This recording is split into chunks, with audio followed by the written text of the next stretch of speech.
Hey guys, welcome back to the channel. Today I'm so excited for this video because I know this is going to be the best radish harvest I've ever had. I tried a few different things. I was very consistent about the water. We didn't have much rain, and so I didn't have to manipulate the watering schedule based on any rain. And I installed a new reclaimed water controller. So I know it was consistent for almost the whole growth period for these radishes. And I also was fertilizing, but not with very much nitrogen. There was some nitrogen in it, but not much because I wanted that bulb formation, and nitrogen causes leaves. Let's get into it. I know these are the biggest bulbs I've ever grown. Man, I hope I don't have to redo that intro because my radish harvest sucks. I'll start by pulling up all these radishes. We can look at the harvest and then I'll talk about what I did specifically with the fertilizer.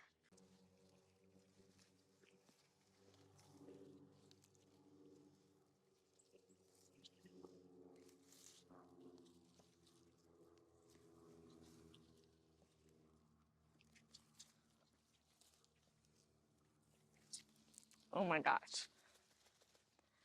I'm getting so excited. I still have like 2.5 square feet to pull.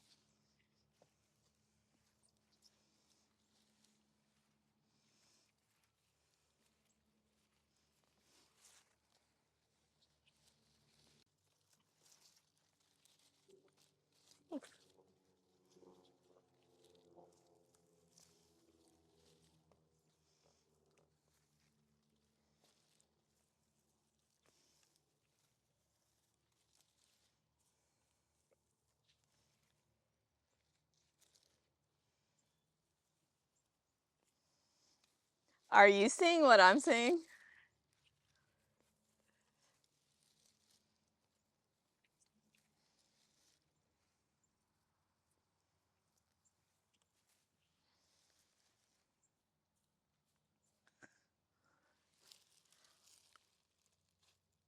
For once, it seems like the big bulbs outnumber the duds.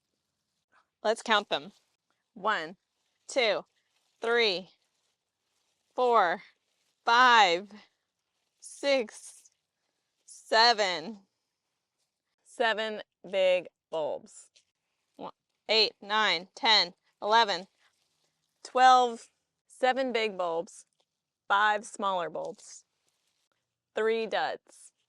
So as I was pulling the radishes, I noticed my furthest right square was getting the smallest bulbs. This is where all the duds came from, and there's still actually 2 that barely even grew that I didn't even pull out. Right? They're just duds. So, if you look at what's happening in this square, and this square, this one is obviously getting a lot more shade than these two. Okay, maybe a lot is an exaggeration.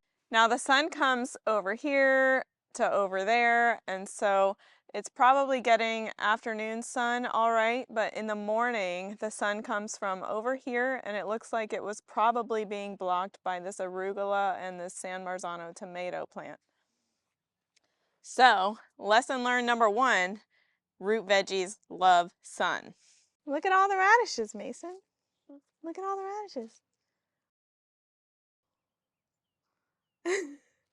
So let me share with you what I did with fertilizing this time. It's a little bit complicated, so I'll try to break it down in a way that makes sense. But basically, I have bought all of the Fox Farm organic fertilizers to follow the soil feeding schedule that they publish. However, you'll notice their soil feeding schedule is 12 weeks long, and it follows the feeding schedule for a certain plant. Not sure how much I'm allowed to talk about that on YouTube, but it's not meant for like any particular vegetable, right? And so what I did was I chose week 7, and I have pre-mixed my gallon of week 7 feeding schedule, and I've been applying it about once a week to my garden, at least for the root veggies. And let me share with you why. First off, to better understand the feeding schedule, I basically leaned on some of the stuff that I learned in this book, the Leaves, Roots, and Fruits book by Nicole Johnsey Burke from Gardenary. You should check out her channel if you haven't yet.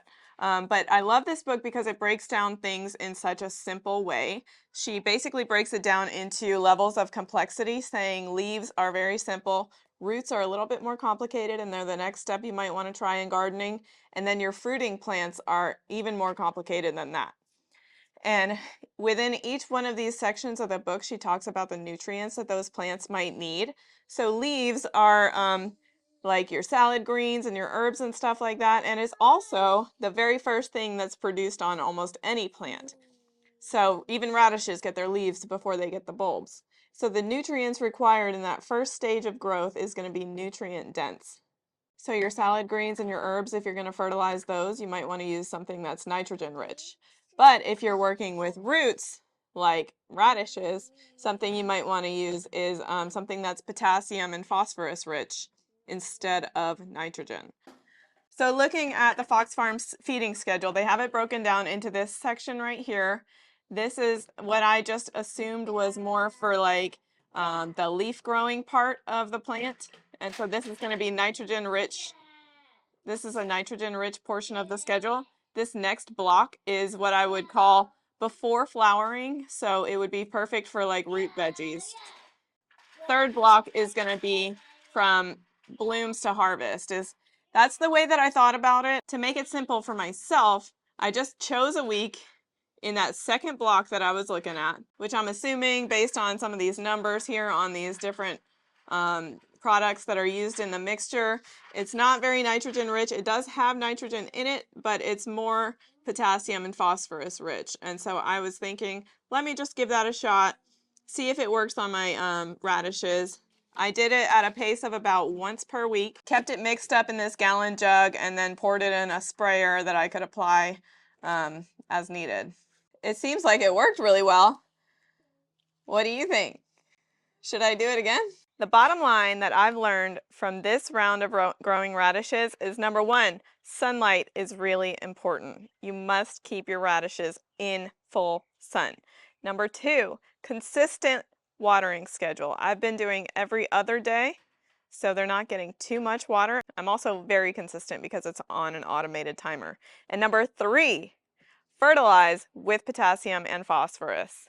And number four, instead of thinning your seedlings, only plant one seed per hole, but make sure your seeds are fresh and high quality. Hope you guys enjoyed today's video. Don't forget to hit that like and subscribe button, and I'll see you next time.